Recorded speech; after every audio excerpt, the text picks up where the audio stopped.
पहले क्या होता है, पहले अमेरिका के साथ मिलके साजिश की जाती है। मैंने जब मुरासला दिखाया, साइफर दिखाया दुनिया को, तो ये सब ने कहा कि जी ये झूठ है। फिर हमने कैबिनेट के सामने रखा, नेशनल सिक्योरिटी काउंसिल के सामने रखा, चीफ जस्टिस को प्रेसिडेंट ने भेजा वो मुरासला कि तफ्तीश किए जाए कि बैरूनी साजिश के तहत 22 करोड़ लोगों की इलेक्टेड हुकूमत को हटाया गया। लेकिन उसके अंदर मीर जाफर और मीर सादिक पूरी तरह शामिल थे। वो लोग, अमेरिका चाहता था कि ऐसी हुकूमत आए जो उनकी गुलामी करे, और ये मीर जाफर और मीर सादिक चाहते थे कि किसी तरह इनके करप्शन के केसेस खत्म किए जाएं, एनआरओ दिया जाए। तो ये इस साजिश से इन्होंने मुल्क के ऊपर ये चोरों को मुसल्लत किया, कौम की तौहीन की। वो लोग जो 30 साल से चोरी कर रहे थे, और खास तौर पे चेरी ब्लॉसम जूते पॉलिश करने वाला और उसका बेटा हमजा कुकड़ी, दोनों को सजा होने वाली थी। 16 अरब रुपया जो इनके नौकरों के नाम पे लिया था, एफआईए के अंदर केस था, ओपन एंड शट केस था।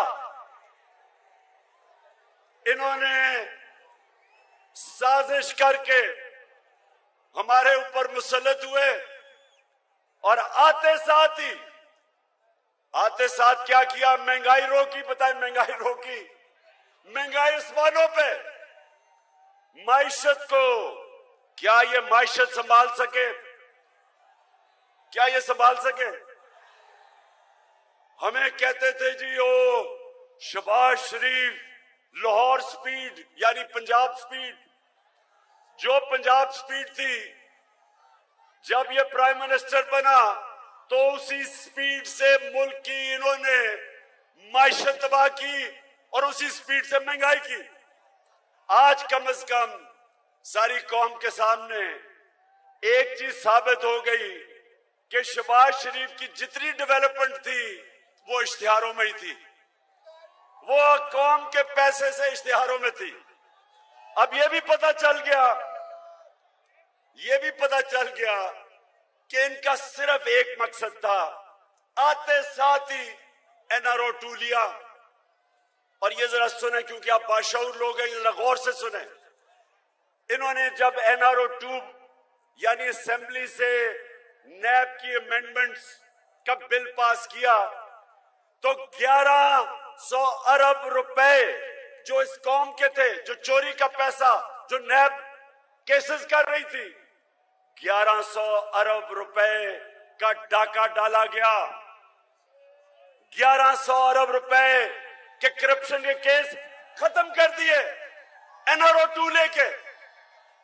पहले इन्होंने चोरी की 90 की दिहाई में, जनरल मुशर्रफ ने इनको एनआरओ 1 दिया, सारे करप्शन के केसेस खत्म कर दिए। अपनी उसने कुर्सी बचाने के लिए पहले उसने इनके चोरी माफ की, और अब आके जो एनआरओ 2 मिला है, जो ये सिर्फ पैसा जो पकड़ा हुआ था, जो नैब जिसके ऊपर तफ्तीश कर रही थी, वो है 1100 अरब रुपया जो अब माफ होगा। जो इन्होंने अमेंडमेंट्स की, कौम के ऊपर आईएमएफ के कहने पे टैक्सेस लगा दिए, कौम के ऊपर टैक्सेस लगा दिए। आज तनख्वाहदार तबका, आज उसके ऊपर अगर 1 लाख रुपए महीने से ज्यादा तनख्वाह है, टैक्स दुगना कर दिया। जबकि महंगाई भी तकरीबन दुगनी, ऊपर से टैक्स भी लगा दिए। लेकिन जो सबसे बड़ा जुल्म किया कि जो चोरी का पैसा वापस आना था इस मुल्क को, 1100 अरब रुपया चोरों का माफ किया। 1100 अरब रुपया, 1100 अरब रुपया चोरों का माफ हो गया है। और इसलिए आए थे, और इसलिए ये कौम कभी माफ नहीं करेगी उन लोगों को जिन्होंने ये साजिश की।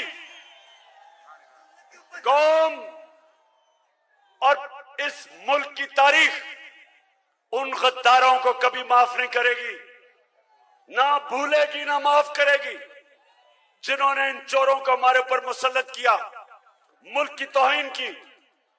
तो मेरे बाशऊर पाकिस्तानियों, आप तैयार हो जाएं। इंशाअल्लाह एक तो हमने चोरों को शिकस्त देनी है, और दूसरा इन लोटों को शिकस्त देनी है। और ये लोटों को इसलिए, ज़मीर फरोशों को, जिन्होंने इसके मुल्क के आइन के खिलाफ गद्दारी की, जिन्होंने मुल्क के कानून के खिलाफ की, जिन्होंने इसकी जमहूरियत के खिलाफ की, और उसने आपके खिलाफ की, जो यहाँ के वोटर्स जिन्होंने वोट डाली थी, इन्होंने अपने ज़मीर बेच के आपके खिलाफ गद्दारी की। तो सबने, ये जरा सुने, आपने सबने निकलना है, डोर टू डोर जाना है। नौजवानों, डोर टू डोर जाना है, अपनी कौम को जगाना है, घरों में जाके आपको बताना है कि हमने इन चोरों को शिकस्त देनी है। हमने अपने मुल्क के लिए, अपने आने वाली नस्लों के लिए इन चोरों को शिकस्त देनी है। तो आपने सबने, और ये कहते हैं कि जिस सोसाइटी के लोग वोट नहीं डालने निकलते, जरा मुझे बताएं, आप निकलेंगे वोट डालने के लिए? इंशाअल्लाह आपने सबने निकलना है, लेकिन निकलना नहीं, आपने इसको जहाद समझनी है। मुल्क की हकीकी आजादी की आप जहाद लड़ेंगे।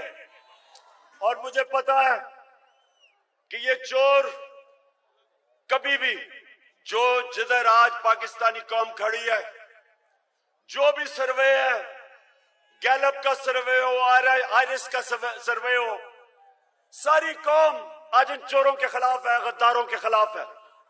ये सिर्फ एक तरह जीतने की कोशिश करेंगे, और वो जो इन्होंने हमेशा किया, ये नवाज शरीफ जो मैच भी नहीं खेलता था अपने अंपायरों के बगैर। नवाज शरीफ को क्रिकेट खेलने का बड़ा शौक था,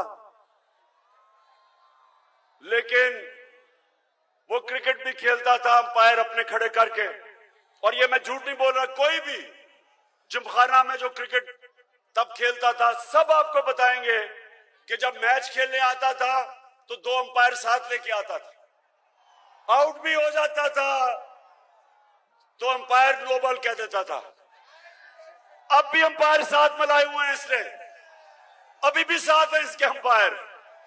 और हमने, देखिए नौजवानों, आपको शायद नहीं पता, और आप तो तब पैदा भी नहीं हुए जब मैं क्रिकेट खेलता था, लेकिन मैं वो वाहिद क्रिकेट कैप्टन हूं, हिंदुस्तान और क्रिकेट, पाकिस्तान की क्रिकेट की तारीख में वो वाहिद कैप्टन हूं जो हिंदुस्तान गया और उनके अंपायरों के होते हुए सीरीज हिंदुस्तान से जीत के आया। किसी और कप्तान ने ना हिंदुस्तान कभी पाकिस्तान के अंपायरों के होते हुए जीता था, ना पाकिस्तान कभी हिंदुस्तान के अंपायरों के होते हुए हिंदुस्तान में जीता था। सो एक दफा, और एक ही दफा मैं हिंदुस्तान कप्तान बन के गया था। आज हमने इनके अंपायरों के बावजूद इनको शिकस्त देनी है।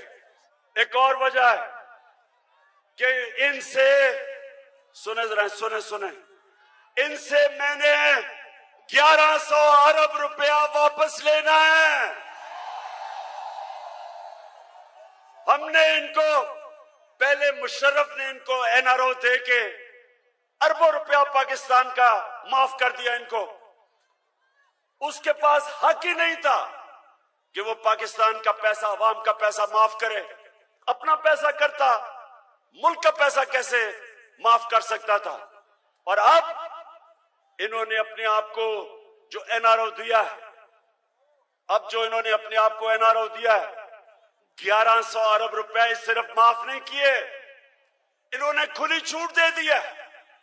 अब कोई भी करप्शन को, बड़ी करप्शन को नहीं पकड़ सकेगा। जो इन्होंने कानून बनाया है, इन्होंने न्याय भी खत्म कर दिया है। इन्होंने वो काम किया है जो किसी भी दुनिया के मुल्क के अंदर इस तरह की छूट व्हाइट कॉलर क्राइम को दी नहीं, को दे सकता ही नहीं है। आपको इनके होते हुए कोई बैरूनी दुश्मन नहीं चाहिए, यही मुल्क को अंदर से खत्म कर देंगे। जिस तरह इन्होंने आके आते साथ ही अपने करप्शन के केस खत्म किए, नैब खत्म की, नामुमकिन बना दिया है व्हाइट कॉलर क्राइम पकड़ना, खुली छूट दे दिया चोरों को। आज मनी लॉन्ड्रिंग करना चाहे, इन्होंने जो नैब खत्म किया, आप मनी लॉन्ड्रिंग को रोक ही नहीं सकते। अब आप पूछ ही नहीं सकते कि नवाज शरीफ ये जो अरबों रुपए की प्रॉपर्टीज आपके बच्चे और आप लंदन में रह रहे हैं, हम आप पूछ ही नहीं सकते कि ये आप बताएं पैसा किधर से आया। कानून ही बदल दिया है, अब आप पूछ ही नहीं सकते। चोरी करो, हुंडी वाली से पैसा बाहर भेजो, आप कोई पूछ नहीं सकते इन चोरों को। आप इसलिए सुन ले, मेरी गौर से सीरियस बात कर रहा हूं। अगर हमने इन चोरों को इस मुल्क पे मुसल्लत रखा, मैं आज आपको कह रहा हूं कि इस मुल्क का कोई मुस्तकबिल नहीं। ये मुल्क को अंदर से खत्म कर देंगे। कोई दुश्मनों की जरूरत नहीं, बैरूनी दुश्मनों की। इसलिए ये आपने सबने पॉलिटिक्स नहीं समझना, ये आपने अपने मुल्क के लिए जहाद लड़नी है। और इंशाअल्लाह जब इलेक्शन जीतेंगे और जब इन चोरों को यहां से मुल्क से भगाएंगे, इनका पैसा वापस लेंगे और 1100 अरब रुपया जो चोरी का वो वापस लेके इंशाअल्लाह इस मुल्क में महंगाई कम करेंगे। पाकिस्तान जिंदाबाद।